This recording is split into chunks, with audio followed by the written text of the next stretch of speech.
Debido a la calidad de algunos audios y para disfrutar de una mejor experiencia sonora, te recomendamos escuchar este episodio con auriculares.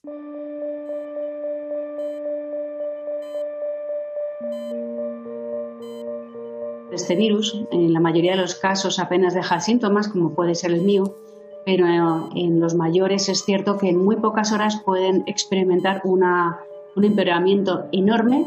Para todo esto hemos iniciado hoy un plan de choque, unificando la gestión de distintas consejerías en la Comunidad de Madrid, y decirles a las familias que vamos a cambiar este procedimiento para que los bomberos, la Protección Civil también agentes, colaboren con la UME y con el resto de, como digo, de consejerías para que a partir de ahora se actúe de otra manera.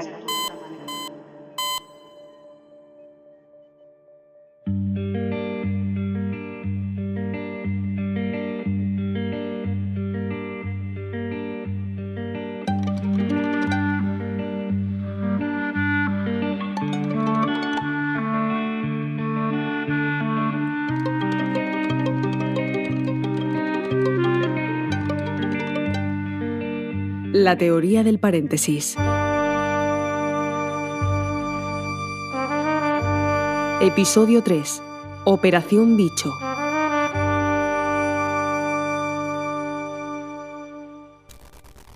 A ver, Operación Bicho al habla.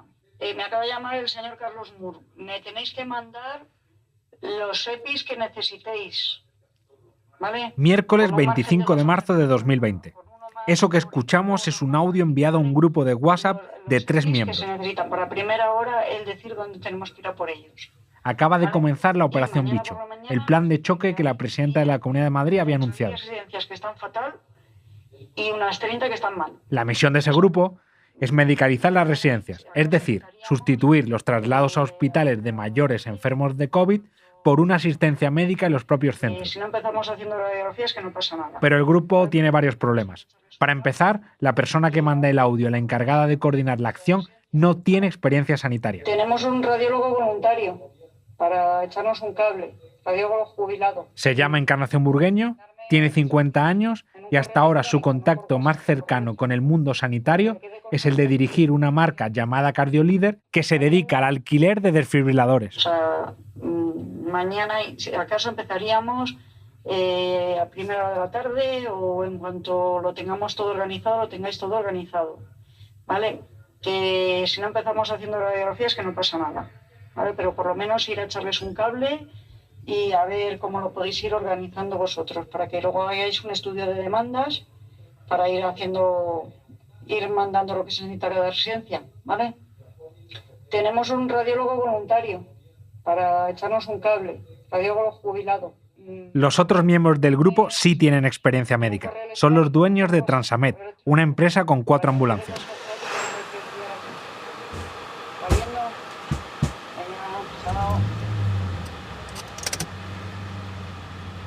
Esto es todo. 4 ambulancias, 4 médicos y 11 enfermeros. Un radiólogo jubilado, que nunca apareció, y un grupo de WhatsApp para coordinar la atención sanitaria a 50.000 ancianos confinados en las residencias de Madrid. Me acaba de llamar el señor Carlos Moore. Me tenéis que mandar los EPIs que necesitéis, ¿vale? Con un margen de 2 o 3 más para cada uno, con uno más por equipo o 2 más por equipo, ¿vale? Los EPIs que se necesitan para primera hora, el decir dónde tenemos que ir a por ellos, ¿vale? Me ha dicho, hay 10 residencias que están fatal y unas 30 que están mal. Esta es la clase de instrucciones que iba dando Encarnación. Ahí habla de los EPIs, los equipos de protección individual, porque la empresa de ambulancias no tenía suficientes. A ver, chicos, os cuento rápido. Ya tenemos los equipos, los EPIs, ¿vale? Os digo dónde están. Tenéis que ir al almacén del pabellón 10, donde nos van a dar 175 mascarillas FFP2, 175 guantes, 175 batas y algunas gafas ha conseguido, ¿vale? Para empezar, os repito, almacén del pabellón 10 de IFEMA.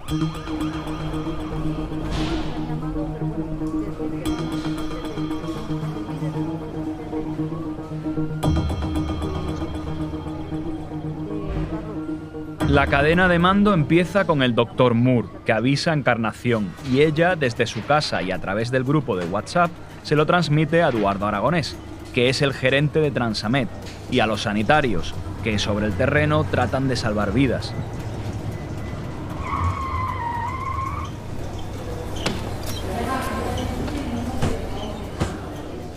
Lo que se encuentran los médicos de Transamed está muy lejos de ser una misión abarcable para un grupo tan pequeño.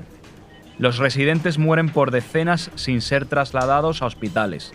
Las funerarias tardan días en recoger los cadáveres. Los crematorios están desbordados, pese a funcionar las 24 horas. Los médicos no pueden hacer mucho. Estos que escuchamos ahora son Eduardo Aragonés y su chica Agnes Lipska, también médico de ambulancias. Había gente que murió sin morfina. Sí, porque sí. Hubo gente que llegabas, entrabas, le tomabas el pulso y estabas poniendo el oxígeno, intentando medicar y se te iba. Intentamos paliar esos sufrimientos. Pero es que es así, o si lo ves que ya está tan grave. Que en la primera residencia yo creo que me cargué ya no sé cuánta morfina.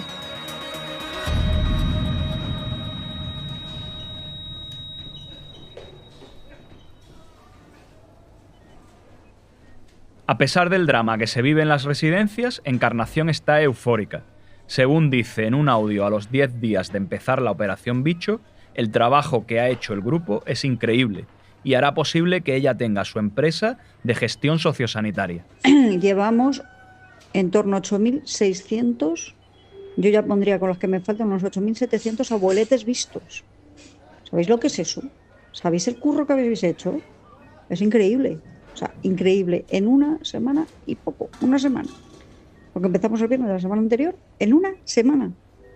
Flipo colorines, tíos. Flipo colorines lo que valéis. Joder, como sigamos así, nos vamos a hacer los reyes y los amos de la gestión sociosanitaria de Madrid, comunidad autónoma. ¿Vale? Flipo. Sois geniales.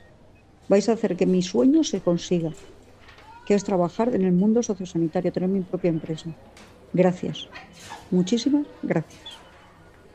Pero la realidad, según lo que viven Eduardo Aragonés, Agnes y los médicos de las ambulancias, no tiene nada que ver. Y pedías ayuda y no aparecía ni el tato. ¿A quién pedías ayuda? A Candí tenía que gestionar pues la ayuda. Yo no sé con quién hablaba, con el mando único, yo no lo sé. El caso es que tú pedías, por favor, que venga la ONU, que venga alguien a desinfectar y hacer zona de clasificación. No aparecía nadie. La operación es un desastre, una misión improvisada que no da frutos. Joder, que me he quedado soba. Pero soba, macho. Voy a ver si me pongo a llamar a las residencias. Edu, perdóname. Corazón de melón. Durante los 12 días de la Operación Bicho, murieron más de 3.100 ancianos dentro de las residencias. Fueron los días con más muertes. El 6 de abril es el último día de la Operación Bicho. ¿Qué ocurre ese día? Pues que nuestros compañeros del periódico, Uriol Güell y Ana Alfajeme, se enteran de la existencia de Encarnación Burgueño. Y por supuesto, el apellido les dice mucho, porque Encarnación Burgueño es la hija de alguien que ya mencionamos antes, Antonio Burgueño, ese polémico asesor ligado a la privatización de la sanidad madrileña que estaba en aquella reunión del 12 de marzo con Ayuso y el consejero de Sanidad, y en la que se había decidido las medidas a tomar en la Comunidad de Madrid, entre ellas que los ancianos no fueran ingresados. La primera vez que alguien me habla de Encarnación Burgueño es el viernes 3 de abril, cuando recibo la llamada de un profesional sanitario al que conozco desde hace muchos años y de plena confianza, y me hace llegar el profundo malestar que hay entre los distintos equipos y profesionales sanitarios que están tratando de echar una mano en la dramática situación que se está viviendo en las residencias de la Comunidad de Madrid. El lunes 6 de abril por la mañana es cuando pongo a escribir la información y a transmitir todo lo que he conseguido averiguar a mis jefes en el periódico, y en aquel momento la compañera Ana Alfajeme también me llama porque le ha llegado la misma información y es por ello que ella también participa después de completarla y hacer las últimas comprobaciones, recabar algún detalle que nos faltaba. Pues tenemos lista la hora de comer y publicamos pues pocos minutos después de las 3 de la tarde. Ayuso coloca a la hija del ideólogo de la privatización sanitaria del Partido Popular a gestionar la crisis de las residencias. La gestión de Encarnación Burgueño, que carece de experiencia relevante en el sector, ha provocado el malestar de sanitarios de la red pública.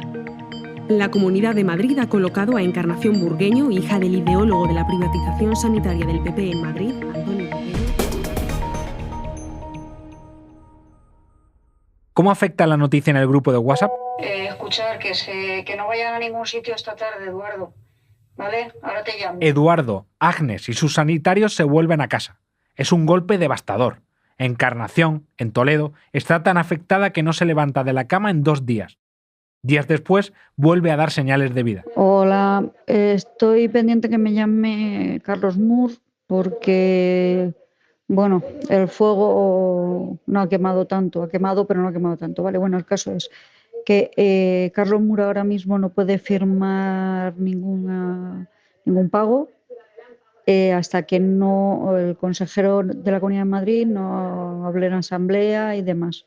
Está mi padre también pendiente porque yo ahora mismo mandarle mensajes o mandarle algún correo a los teléfonos que tengo de Carlos Moore no puedo, ¿vale? Entonces, bueno, mi padre ha dicho que tranquilo, que bueno, que nos van a pagar, que Carlos no va a pagar, pero que hay que esperar a que se mueva todo esto.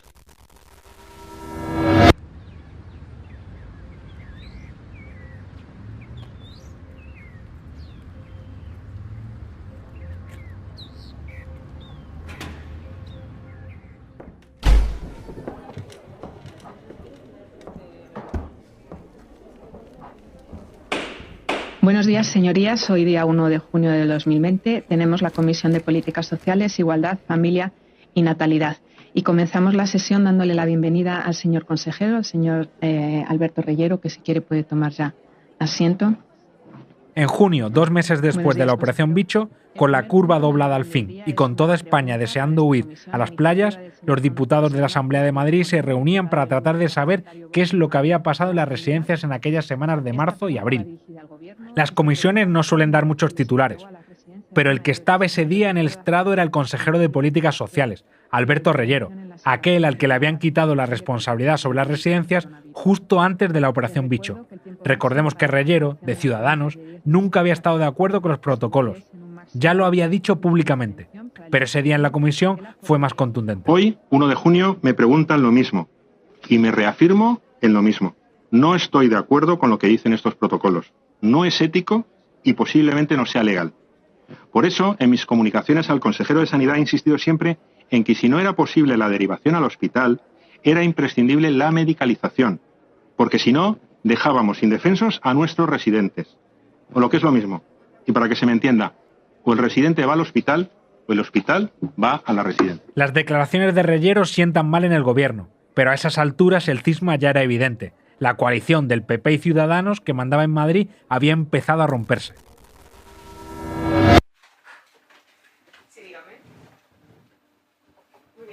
Ese mes de junio también nosotros empezamos a revisar todo lo que había pasado y a tratar de ver los huecos que quedaban. Un día me pongo a llamar por teléfono a empresas de ambulancias de la Comunidad de Madrid para comprobar si habían participado en la medicalización de las residencias. Hola, soy Fernando Peinado del País. Llamo a varias y una de ellas es Transamed, la empresa de Eduardo Aragonés, el dueño de las ambulancias que había recibido las órdenes de Encarnación Burgueño. Me cogió él mismo y me citó al día siguiente en su casa en un pueblito de Ávila. Al día siguiente fui para allá.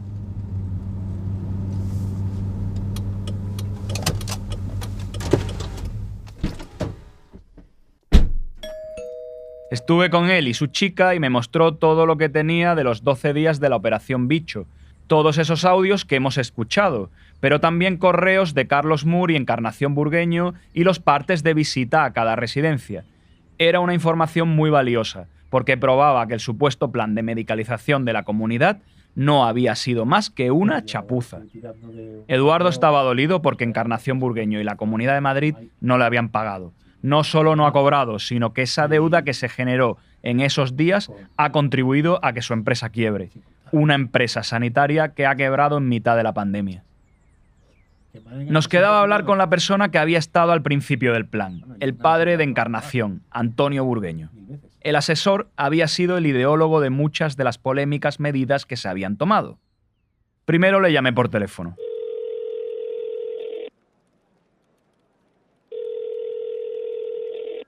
La conversación fue bien y se centró sobre todo en el tema de su hija y en cómo se había parado todo tras la noticia del País. Cuando salió en el periódico dejaron de hacerlo, porque dejaron de hacerlo.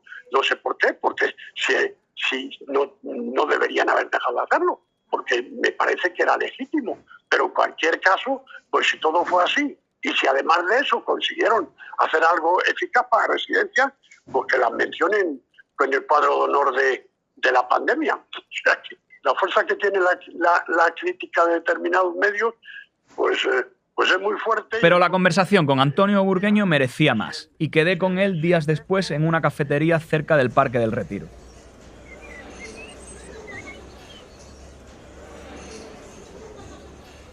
Antonio es un hombre mayor, de 78 años, afable, alto y elegante. Como ya hemos dicho en otro momento, se le ve como alguien polémico vinculado a la privatización de la sanidad madrileña. Alguien cuya cabeza siempre bulle con muchas ideas, algunas difíciles de encajar. Él había sido médico militar y en su mente la pandemia era lo mismo que una guerra. La presidenta le había llamado y en la reunión de aquel 11 de marzo, Burgueño había comunicado su plan a Ayuso, al consejero de Sanidad, Escudero, y a otros consejeros más. Mi idea es muy militar, que hay que hacer un plan, ¿qué cojones? O sea, es muy del ejército y muy de empresa. O sea, tenemos un problema y hay que hacer un plan. Yo creo que tienen ustedes necesidad de hacer un plan de todo. Medicamentos, logística, de todo, lo que es un plan de guerra. Burgueño era consciente de la dureza del plan. En aquella conversación se lamentaba de que su amigo, el consejero de Sanidad Escudero, se hubiera llevado todas las críticas. Yo solo siento mucho que mi amigo Ruiz Escudero, Enrique, no exigiera que el que había hecho el plan lo gestionara. Porque en estos momentos el crucificado podía ser Antonio Burgueño. Hombre, crucificado o a lo mejor de la cárcel. Hay que tomar decisiones y alguna puede que nos guste o que no sea racional. Pero bueno, me parece que el que yo no fuera el mando único, pues evidentemente me salvo de esa situación.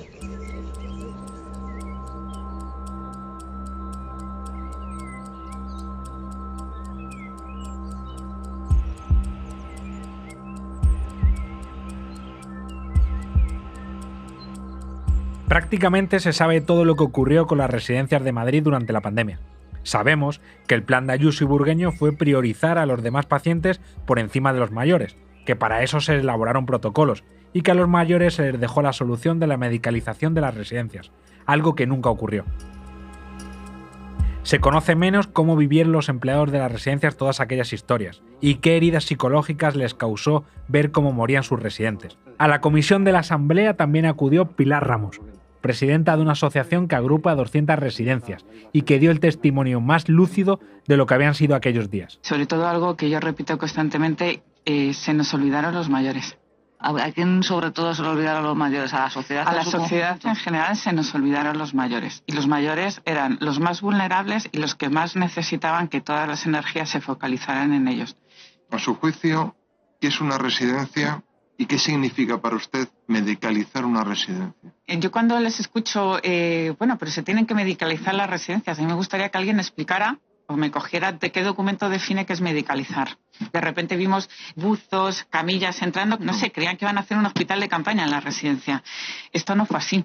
Teníamos claro que no éramos el público objetivo de los hospitales, eso lo teníamos clarísimo. ¿Por qué? Yo tengo que porque ya se nos dijo, o sea, estamos en una situación de guerra y los mayores, bueno, pues es que además lo dicen los propios protocolos. ¿Y ustedes lo vivieron como una situación de guerra?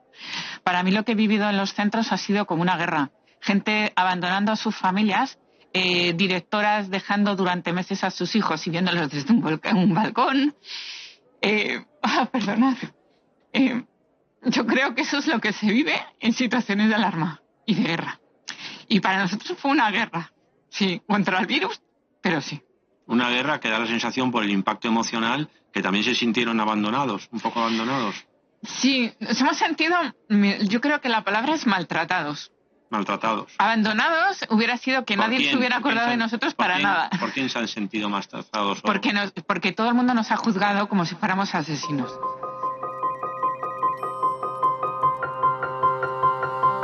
Esa es la historia grande, pero quedan todas las pequeñas, aquellas que nos llegaron en una cascada de correos a partir del 17 de marzo. Cada uno de esos mensajes era una historia. Un año después hemos hablado con algunas de esas personas. Una de ellas es María Villanueva, que perdió a sus 2 padres en la residencia Dr. González Bueno y que desde entonces busca incansablemente el informe médico para conocer las gestiones que se hicieron entre la residencia y el hospital y saber exactamente qué pasó. Yo no sé qué pasa desde el 20 de marzo hasta que fallece mi padre. Yo no sé si mi padre le cenan, yo no sé si mi padre se ahoga, porque yo mi padre en su puñete, y perdóname las expresiones,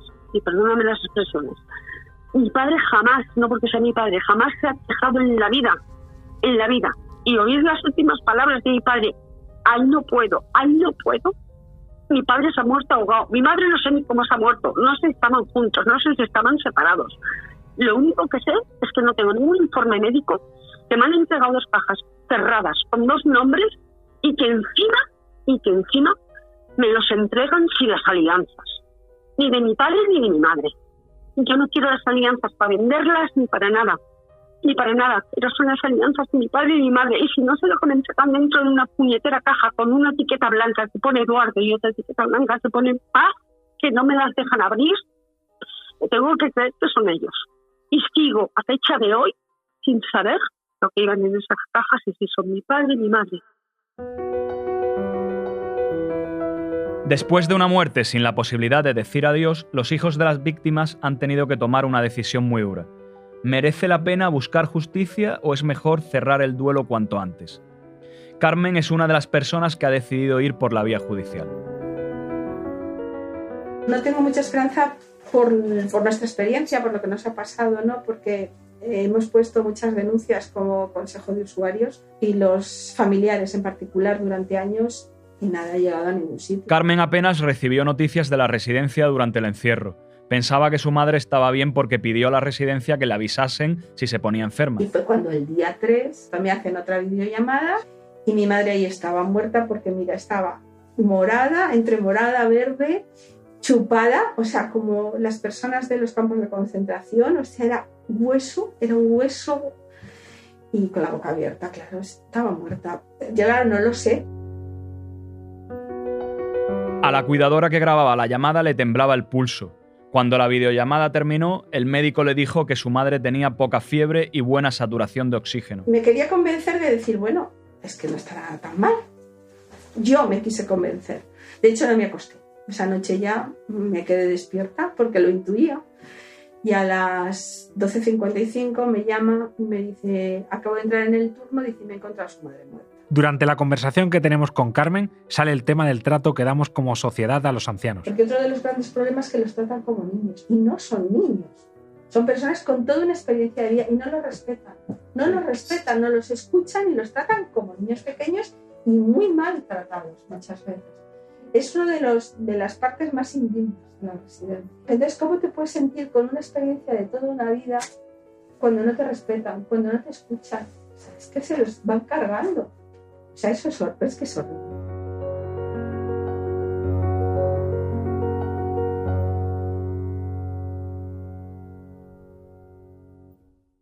La gerontofobia es una de las fobias de las que menos hablamos. Un tabú en nuestra sociedad que quizá explica muchas de las decisiones que se tomaron durante la pandemia. A muchos les ha aliviado que el coronavirus fuera más letal con los mayores. Nos cuenta la filósofa Adela Cortina. Porque siempre se piensa que los jóvenes son la esperanza, el futuro, son la promesa, mientras que los ancianos son gente ya jubilada en el sentido de la palabra, no de júbilo, sino de que ya han cumplido y entonces hay que retirarse por el foro. Hay mucha gente que piensa que los ancianos ya están de más, pues porque lo de las pensiones es muy complicado y hay que mantenerlos y ellos sin embargo no son productivos y no aportan nada, y existe ese desprecio generalizado que se ha notado mucho a lo largo de la pandemia.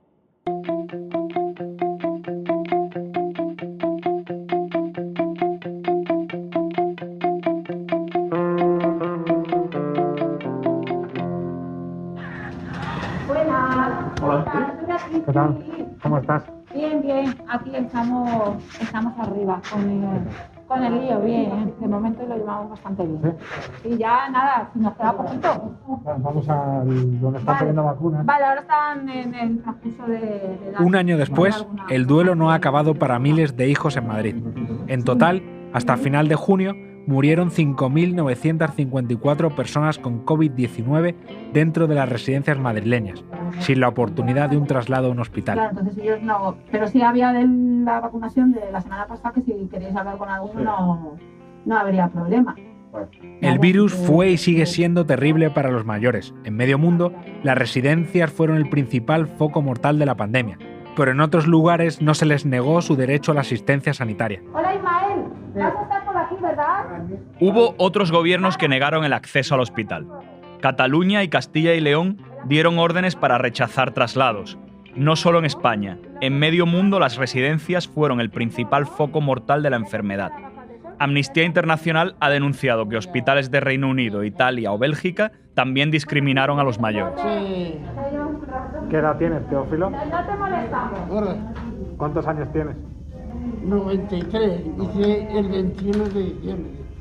Un chaval. Nací el 21 de diciembre de 1927 en el Reruelo de Oropesa, provincia de Toledo. Tomé la comunión el 27 de mayo de 1937. Madre mía, también te acuerdas, yo ni me acuerdo de mi día de comunión. Me tallé el día 15 de febrero de 1947. Me sorteé el 23 de enero de 1923. Me fui a la mili el día 7 de abril de 1949. ¿A dónde fuiste? A la maestría. ¿Hemos aprendido algo de todo esto? Puede. Un año después, la vacunación empezó en las residencias de mayores. Quienes fueron los últimos son ahora los primeros. ¿Nos tocará otra vez enfrentarnos a un dilema como aquel de la balsa? ¿A quién salvar? ¿Al joven o al viejo? Quizá para entonces tengamos preparada una balsa más grande. Se le nota la voz por dentro es de colores y le sobra el valor que le falta a mis noches. Y se juega la vida siempre en causas perdidas.